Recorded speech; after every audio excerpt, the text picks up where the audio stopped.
Daniel party-party sa Siargao, tinukso-tukso ng netizens kay Andrea.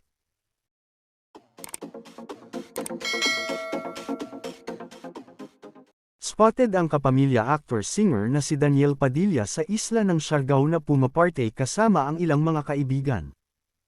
Viral ngayon ang isang TikTok video kung saan makikita ang ex-boyfriend ni Catherine Bernardo na nag-e-enjoy sa pagkanta sa harap ng audience.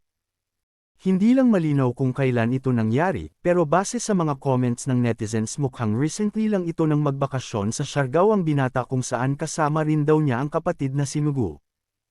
Pak na pak sa mga fans ni DJ ang pagkanta niya ng "Adik Sa'yo" dahil talagang feel na feel daw nito habang binibitiwan ang bawat lyrics. May mga TikTok users naman ang nagsabi na karapatan din ni Daniel ang magpakaligaya matapos ang breakup nila ni Catherine. Kailangan daw niya ito para tuluyan ng makamove on sa nawasak nilang relasyon nila ni Kath.